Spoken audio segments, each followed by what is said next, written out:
अस्सलाम वालेकुम students. First lecture में हम इलेक्ट्रोकेमिस्ट्री को हमने स्टार्ट किया था। इलेक्ट्रोकेमिस्ट्री के इंट्रोडक्शन के बारे में हमने देखा कि हमने इलेक्ट्रोकेमिस्ट्री में क्या क्या पढ़ना है, किस तरह की सेल्स के बारे में पढ़ना है, और उसमें दो तरह की एनर्जी के बारे में हमने डिस्कस किया था। उसके बाद हमने इसको इंट्रोडक्शन के बाद कुछ टर्म्स देखने के बाद इलेक्ट्रोलाइटिक सेल को स्टार्ट किया था। इलेक्ट्रोलाइटिक सेल में हम उसकी डेफिनेशन देख चुके थे कि इलेक्ट्रिकल एनर्जी को केमिकल एनर्जी और नॉन स्पॉन्टेनियस होता है, और डेल्टा जी जो होती है वो पॉजिटिव होता है। अब इलेक्ट्रोलाइटिक सेल को हम स्टार्ट करते हैं विद एग्जांपल्स के साथ हम इसको स्टडी करेंगे। तो इलेक्ट्रोलाइटिक सेल को देखने से पहले तो हमें सबसे पहले ये देखना है कि कोई भी अगर सेल है तो हमें उसके लिए क्या क्या चीज़ चाहिए। ठीक है, सबसे पहले हमें एक कंटेनर चाहिए होता है। एक कंटेनर चाहिए होगा, जैसे हमने ये यहाँ पे इस तरह से कर लेते हैं। इसके अंदर हमारा एक इलेक्ट्रोलाइट होता है जो कि सॉल्यूशन की फॉर्म में होता है।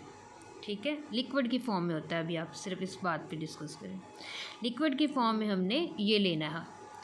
और इसके अलावा हमें इलेक्ट्रोड रिक्वायर्ड होते हैं। दो इलेक्ट्रोड चाहिए, एक एनोड और एक कैथोड। ठीक है, और उस एनोड और कैथोड को हमने बैटरी के साथ कनेक्ट करना होता है ताकि उसके जो पूरा प्रोसेस है वो स्टार्ट हो सके। तो इलेक्ट्रोलाइटिक सेल में हम कहते हैं कि हमारा एक इलेक्ट्रोलाइटिक सॉल्यूशन हो गया, इलेक्ट्रोड हो गया, एक बैटरी होगी, हमने उसको कनेक्ट कर दिया और हमारा सेल जो है वो पूरा एक डेवलप हो गया। अब अगर हम इसकी एग्जांपल की बात करें, हम स्टार्ट करते हैं सोडियम क्लोराइड से। सोडियम क्लोराइड की एग्जांपल लेते हैं। अगर हम सॉलिड सोडियम क्लोराइड की बात करें तो सॉलिड में क्या होते हैं, वहाँ पे तो कोई भी आयंस वगैरह नहीं होते, सॉलिड फॉर्म में है। ठीक है, तो वो क्या होगा, इंसुलेटर होगा। वहाँ पे आयंस रेस्ट्रिक्टेड होते हैं, वहाँ पे कंडक्शन नहीं होगी। तो सॉलिड फॉर्म में जो सोडियम क्लोराइड है वो इंसुलेटर होगा, तो उसको तो हम यूज़ नहीं कर सकते। ठीक है, अब हमने इसको लिक्विड फॉर्म में लेके आना है। हम कहते हैं कि सोडियम क्लोराइड को लिया, हम उसको क्या करते हैं, हीट अप कर देते हैं और मेल्ट करके इसको मोल्टन स्टेट में ले आते हैं। सोडियम क्लोराइड को मेल्ट करके मोल्टन स्टेट में ले आते हैं, वो लिक्विड में कन्वर्ट हो जाएगी। सोडियम क्लोराइड का जो मेल्टिंग पॉइंट होता है वो 801 डिग्री सेंटीग्रेड होता है। इतना हमें हीटअप करना पड़ेगा और सोडियम क्लोराइड मोल्टन स्टेट में कन्वर्ट हो जाएगी। अब मोल्टन स्टेट के अंदर आयंस जो होते हैं वो फ्री होते हैं। उन फ्री आयंस की वजह से अब सोडियम क्लोराइड कंडक्टर के तौर पे एक्ट करेगी। ठीक है, अब मोल्टन सोडियम क्लोराइड को हम लेते हैं और उसमें देखते हैं कि उसके अंदर जो प्रोसेस होते हैं वो किस तरह से होते हैं। कैथोड पे क्या होता है, एनोड पे क्या होता है। हमने सोडियम क्लोराइड को लिया, उसको हीटअप किया 801 डिग्री सेंटीग्रेड तक, वो मोल्टन स्टेट में आ गई। हमने ये जो है हमारा मोल्टन स्टेट में सोडियम क्लोराइड पड़ा है जिसको हमने इलेक्ट्रोलाइट बोलना है। उसके अंदर हमने अपने इलेक्ट्रोड लगा दिए। ठीक है, वो इलेक्ट्रोड एनोड है और कैथोड है, उसको हमने बैटरी के साथ कनेक्ट कर दिया। ठीक है, यहाँ पे इस तरह से बैटरी का साइन भी आप शो कर सकते हैं। अच्छा जी, हमने पढ़ा था कि एनोड के ऊपर हमेशा ऑक्सीडेशन होती है और कैथोड के ऊपर हमेशा रिडक्शन होती है। अब जो इलेक्ट्रोलाइटिक सेल होता है उसमें एनोड के ऊपर पॉजिटिव चार्ज होता है जबकि कैथोड के ऊपर नेगेटिव चार्ज होता है। ये बात आपने याद रखनी है। ये चार्जेस जो हैं वो चेंज हो सकते हैं एनोड कैथोड पे, लेकिन ये वाली जो चीज़ है कि एनोड के ऊपर हमेशा ऑक्सीडेशन होगी और कैथोड के ऊपर हमेशा रिडक्शन होगी। ठीक है, ये चार्जेस अभी आप ये देखें, नेक्स्ट गैल्वेनिक सेल में इससे रिवर्स होता है। गैल्वेनिक सेल में एनोड नेगेटिव, कैथोड पॉजिटिव, लेकिन इलेक्ट्रोलाइटिक सेल में ये पॉजिटिव और ये नेगेटिव। अभी मैं इसको आपको जहन में रखने का तरीका भी बताऊँगी। अभी आपको क्लियर हो जाएगा ये पॉजिटिव और ये नेगेटिव किस तरह से है। ठीक है, अच्छा जी, हमने कहा कि हमने मोल्टन स्टेट में जो सोडियम क्लोराइड थी वो ले ली, और उसको लेके हमने इसको इस तरह कंटेनर में लिया, इलेक्ट्रोड यहाँ पे लगाया, उसको बैटरी के साथ कन्वर्ट कर दिया और हमारा जो सेल है एक पूरा डेवलप हो गया। अब हमें देखना है कि एनोड पे कौन सा रिएक्शन होगा और कैथोड पे कौन सा रिएक्शन होगा। अच्छा, आप सोचें कि एनोड के ऊपर मैं कह रही हूँ कि ऑक्सीडेशन होगी। ऑक्सीडेशन क्या होती है? Loss of electron. ठीक है, लॉस ऑफ इलेक्ट्रॉन होती है ऑक्सीडेशन। अब इलेक्ट्रॉन में किस एलिमेंट के अंदर कैपेसिटी होगी कि वो इलेक्ट्रॉन को रिमूव कर सके, या किस एलिमेंट से लॉस ऑफ इलेक्ट्रॉन पॉसिबल है? जिसके अपने पास इलेक्ट्रॉन होंगे वो ही रिमूव कर सकेगा ना इलेक्ट्रॉन। तो वो कोई नेगेटिव स्पीशी ही हो सकती है। कोई भी नेगेटिव स्पीशी जो होगी वही इलेक्ट्रॉन इजीली रिमूव कर सकती है, या उसी स्पीशी से इलेक्ट्रॉन का लॉस हो सकता है, जिसको हमने ऑक्सीडेशन कहना है।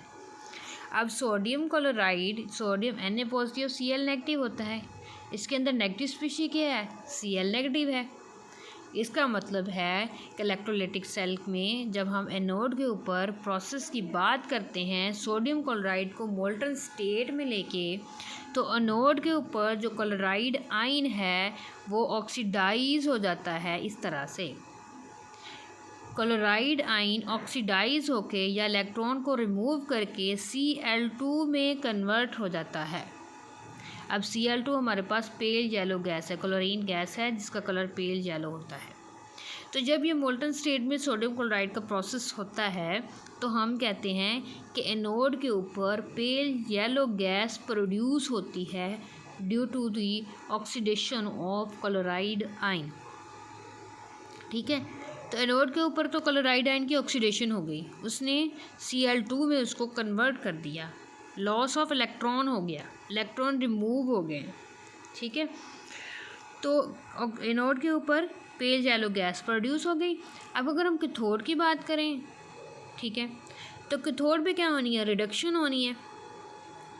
जब कैथोड के ऊपर रिडक्शन होनी है इसका मतलब है कि उसने इलेक्ट्रॉन वहाँ पे गेन होने हैं। कोई वो स्पीशी रिड्यूस होनी है तो उसने इलेक्ट्रॉन गेन करने हैं।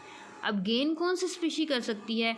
कोई भी जो पॉजिटिव स्पीशी होगी, और पॉजिटिव स्पीशी इस केस में क्या है? सोडियम है। तो सोडियम जो है वो इलेक्ट्रॉन यहाँ से गेन करेगी और सोडियम मेटल के अंदर कन्वर्ट हो जाती है।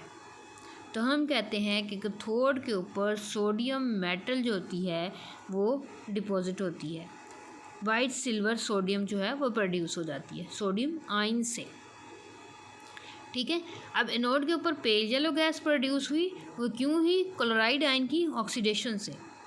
कैथोड के ऊपर सोडियम मेटल प्रोड्यूस हुई, वो क्यों हुई? सोडियम आयन की रिडक्शन से।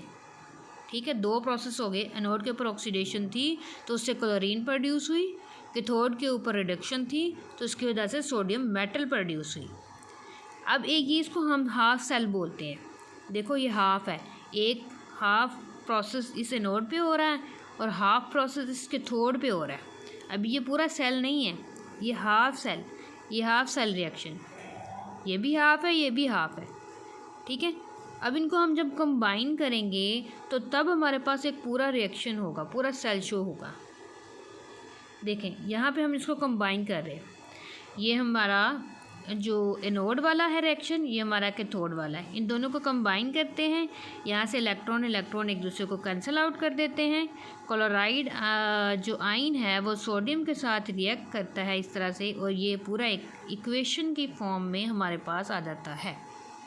ठीक है, तो इस तरह से हम इसको कंबाइन करके लिखते हैं, तो ये फुल सेल जो रिएक्शन है उसको शो करता है, ऊपर वाले हाफ सेल रिएक्शन।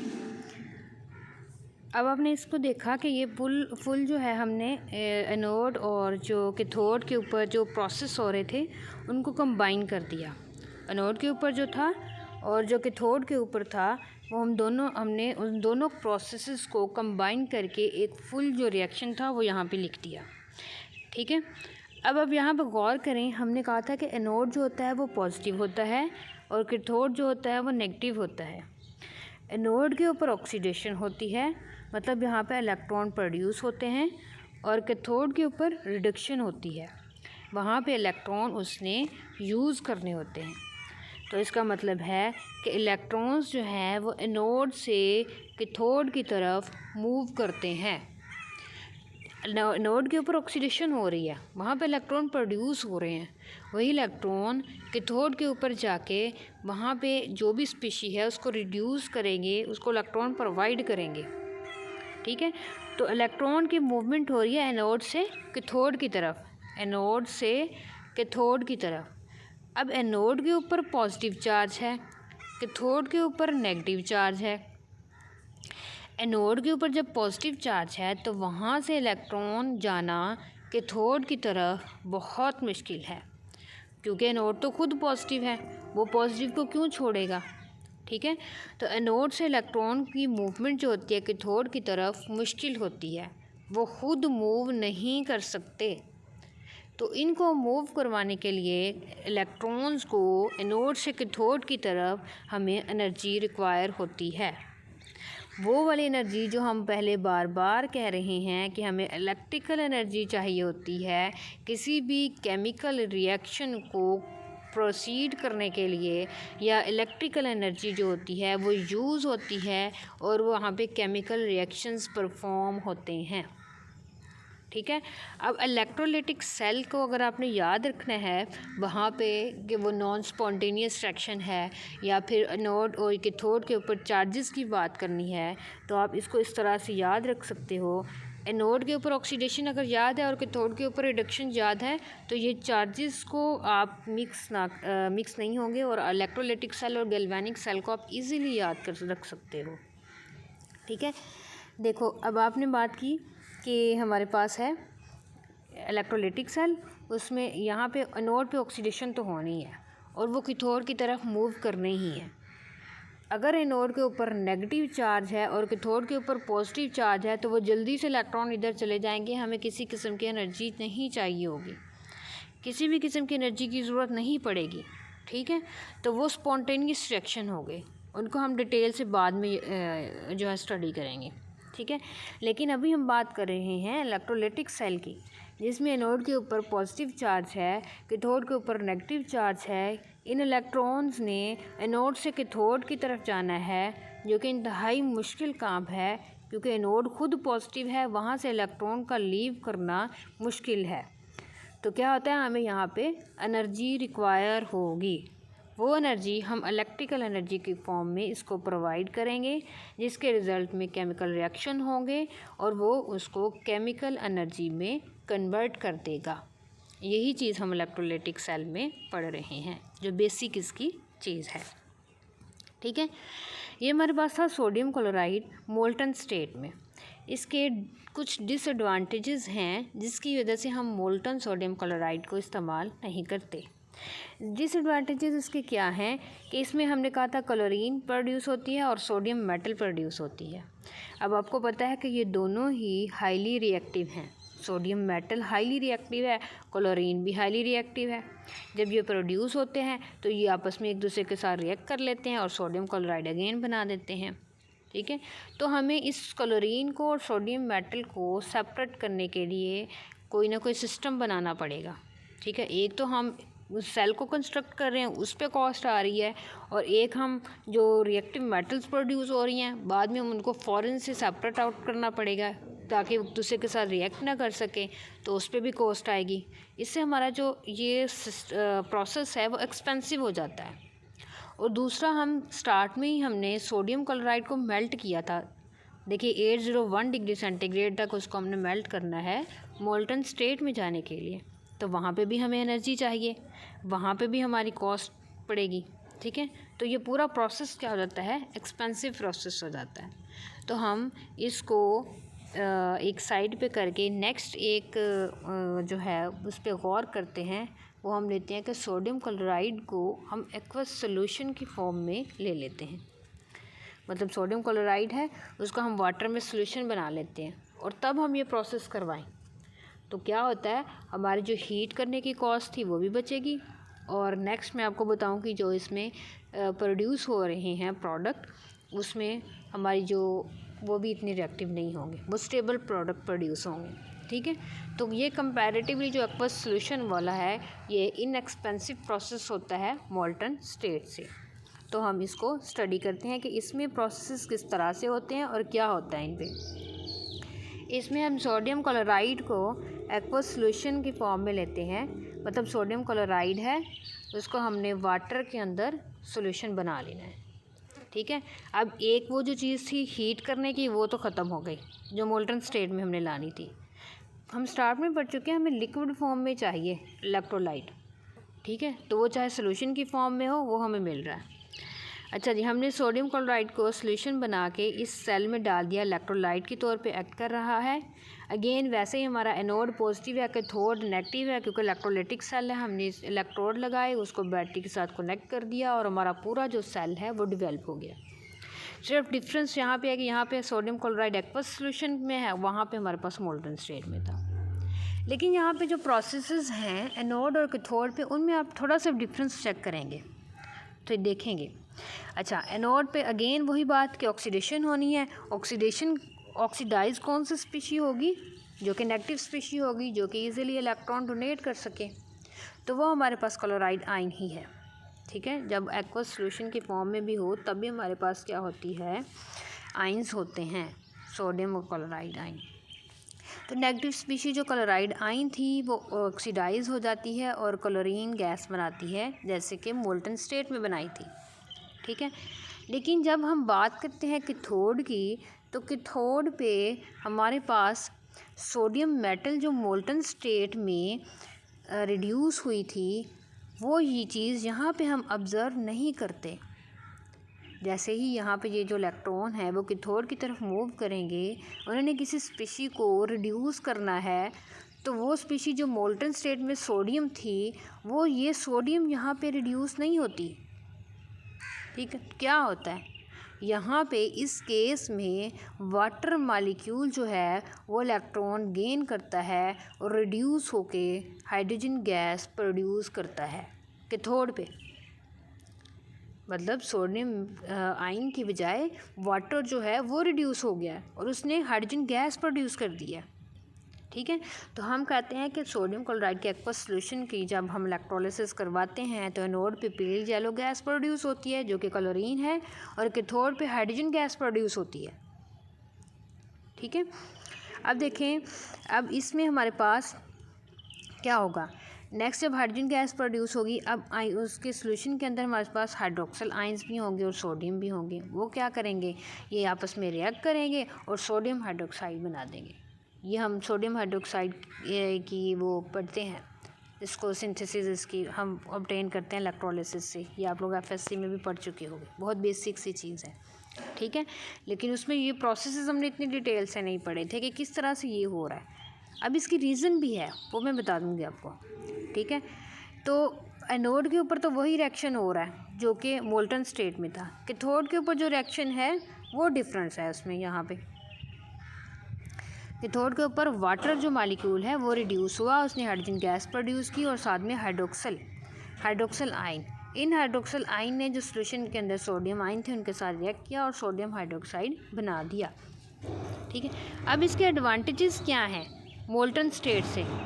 इसके एडवांटेजेस ये हैं कि जो हम रिएक्टिव सोडियम मेटल प्रोड्यूस हो रही थी वो यहाँ पे प्रोड्यूस नहीं होती। ठीक है, जब सोडियम रिएक्टिव मेटल नहीं प्रोड्यूस होगी, एक स्टेबल स्पीशीज़ प्रोड्यूस हो रही हैं हाइड्रोक्सिल आयन वगैरह, तो उनका आपस में वो जो रिएक्शन हो रहा था क्लोरीन के साथ वो भी नहीं होगा। वो जो हमने उनको सेपरेट आउट करना था उनकी भी हमें ज़रूरत नहीं पड़ेगी। ठीक है, लेकिन रीज़न क्या हुई कि यहाँ पे सोडियम मेटल के रिड्यूस होने के बजाय वाटर मॉलिक्यूल जो है वो रिड्यूस हो गया। ठीक है, इसकी रीज़न है हमारे पास स्टैंडर्ड हाइड्रोजन रिडक्शन पोटेंशियल। इसको शॉर्ट फॉर्म में लिख देती हूँ, स्टैंडर्ड हाइड्रोजन रिडक्शन पोटेंशियल। ठीक है, इलेक्ट्रोकेमिकल सीरीज़ के बारे में हम डिस्कस करेंगे, वहाँ पे डिटेल से हम बात करेंगे। लेकिन स्टैंडर्ड हाइड्रोजन रिडक्शन पोटेंशियल जो होता है वो हम कैलकुलेट करते हैं डिफरेंट स्पीशीज़ के लिए, और वो हम किसी न किसी रेफरेंस से कैलकुलेट करते हैं। वो रेफरेंस हम लेते हैं हाइड्रोजन का। हाइड्रोजन का लेते हैं, हम कहते हैं हाइड्रोजन का जो स्टैंडर्ड रिडक्शन पोटेंशियल होता है वो ज़ीरो होता है। हाइड्रोजन का स्टैंडर्ड रिडक्शन पोटेंशियल क्या होता है? 0.00 वोल्ट। अब हम इसके साथ इसको रिलेट करते हैं और जो स्पीशीज़ होती हैं उनका स्टैंडर्ड रिडक्शन पोटेंशियल कम होता है, हम उसको इस तरह से अरेंज कर देते हैं, और जिनका ज़्यादा होता है उनको इस तरह से अरेंज कर देते हैं। ठीक है, मतलब जितने इससे कम होंगे वो भी हम शो कर देंगे, और जितने इससे ज़्यादा होंगे जिन स्पीशीज़ का वो भी हम बता देंगे। ठीक है, जो हम SHC शी से, ठीक है, स्टैंडर्ड हाइड्रोजन इलेक्ट्रोड, उससे कंपेयर करके हम इसको निकाल लेते हैं।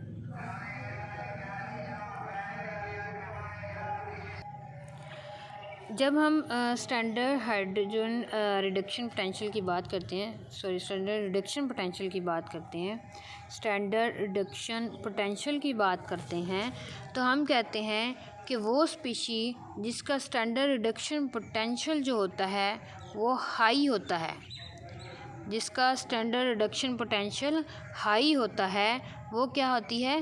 रिड्यूस होती है, वहाँ पे रिडक्शन होती है। और जिसका स्टैंडर्ड रिडक्शन पोटेंशियल लो होता है या कम होता है, वो क्या होती है? ऑक्सीडाइज होती है, वहाँ पे ऑक्सीडेशन होती है उसकी। जिसके स्टैंडर्ड रिडक्शन पोटेंशियल हाई होगा वो रिड्यूस होगी, और जिसका स्टैंडर्ड रिडक्शन पोटेंशियल कम होगा वो ऑक्सीडाइज होगी। अब जब हम वाटर और सोडियम आयन की बात करते हैं, वाटर और सोडियम आयन की, तो इसमें वाटर का जो स्टैंडर्ड रिडक्शन पोटेंशियल है वो हाई होता है। ठीक है, सोडियम का रिडक्शन पोटेंशियल कम होता है। तो हमने कैथोड पे रिडक्शन करवानी है, तो कैथोड पे इसके पास दो ऑप्शन हैं, सोडियम आयन और वाटर। लेकिन वाटर का रिडक्शन पोटेंशियल ज़्यादा है तो वो उसको प्रेफर करेगा और वाटर की वहाँ पे रिडक्शन हो जाएगी, सोडियम की रिडक्शन फिर वहाँ पे नहीं होती। यही रीज़न है कि जब एक्वस सॉल्यूशन लेते हैं सोडियम क्लोराइड का, तो उसके कैथोड के ऊपर वाटर रिड्यूस होता है, सोडियम रिड्यूस नहीं होती, सोडियम आयन जो है वो रिड्यूस नहीं होता, क्योंकि वाटर का जो रिडक्शन पोटेंशियल है वो ज़्यादा होता है। ठीक है, इसके इलेक्ट्रोकेमिकल सीरीज़ के बारे में जब हम पढ़ेंगे तो फिर मज़ीद बाकी भी चीज़ों को डिस्कस करेंगे कि कौन सी स्पीशी है वो रिड्यूस होगी और कौन सी स्पीशी जो है वो ऑक्सीडाइज होगी। तब हमें क्लियरली पता चलेगा कि ये स्पीशी ऑक्सीडाइज होगी, ये रिड्यूस होगी। इस तरह से अगर हम सोडियम क्लोराइड की बजाय हम सोडियम सल्फेट की एग्जांपल लेते हैं, ठीक है, सोडियम सल्फेट की एग्जांपल लेते हैं, तो ये हमारे पास सोडियम सल्फेट सॉल्यूशन की फॉर्म में इलेक्ट्रोलाइट होगा। वैसे ही इसके इलेक्ट्रोड हम वहाँ पे सेटअप करेंगे, उसका पूरा एक सेल जो है वो कंस्ट्रक्ट कर लेंगे, एनोड बनाएंगे, कैथोड बनाएंगे, उसको बैटरी के साथ कनेक्ट करेंगे। लेकिन जब उसके हम एनोड और कैथोड के ऊपर प्रोसेसेस देखते हैं कि कौन सा होता है, तो वहाँ पर ना तो सोडियम जो है वो रिड्यूस होती है, ना सल्फेट ऑक्सीडाइज होता है। दोनों में से कोई भी ऑक्सीडाइज और रिड्यूस नहीं होता। जब एनोड के ऊपर देखते हैं तो हम क्या प्रोड्यूस होता है? ऑक्सीजन प्रोड्यूस होती है, और कैथोड के ऊपर हमारे पास हाइड्रोजन प्रोड्यूस होती है। ठीक है, तो इसकी क्या रीज़न है? इसकी रीज़न ये है कि यहाँ पे हाइड्रोजन ही ऑक्सीडाइज होता है और हाइड्रोजन ही रिड्यूस होता है। क्या होता है? सॉरी, वाटर मॉलिक्यूल, हाइड्रोजन नहीं, वाटर मॉलिक्यूल, वाटर मॉलिक्यूल ही यहाँ पे ऑक्सीडाइज होगा और वाटर मॉलिक्यूल ही यहाँ पे रिड्यूस होगा। क्यों होगा? जब पहले तो ये देख लें इसमें कि वाटर जब होता है ऑक्सीडाइज तो ऑक्सीजन प्रोड्यूस होती है, साथ में हाइड्रोजन आयन और जो इलेक्ट्रॉन है वो रिलीज़ होते हैं। वाटर जब रिड्यूस होता है तो हाइड्रोजन गैस प्रोड्यूस होती है और साथ में हाइड्रोक्सिल आयन प्रोड्यूस होते हैं। ठीक है, अब वाटर ही ऑक्सीडाइज हो रहा है, वाटर ही रिड्यूस हो रहा है, क्योंकि जो स्टैंडर्ड रिडक्शन पोटेंशियल है वो हायर है वाटर का सोडियम और सल्फेट दोनों से। सोडियम और सल्फेट दोनों आयन से वाटर का रिडक्शन पोटेंशियल ज़्यादा है, इसलिए वाटर ही ऑक्सीडाइज होगा और वाटर ही रिड्यूस होगा। ठीक है, नेक्स्ट इसमें इलेक्ट्रोकेमिकल सीरीज़ में मैं आपको पोजीशन बताऊंगी कि वाटर किस जगह पे लाई कर रहा है और सल्फेट कहाँ पे है और सोडियम कहाँ पे है। उसको आप देख के अंदाज़ा लगा सकते हो कि वाटर ही ऑक्सीडाइज होगा और वाटर ही रिड्यूस होगा। तो यहाँ तक हमारे पास जो इलेक्ट्रोलाइटिक सेल की हमने एग्जांपल्स को डिस्कस कर लिया। नेक्स्ट लेक्चर में हम अपने इलेक्ट्रोकेमिकल सीरीज़ को स्टार्ट करेंगे। ठीक है, थैंक यू। अल्लाह हाफिज़।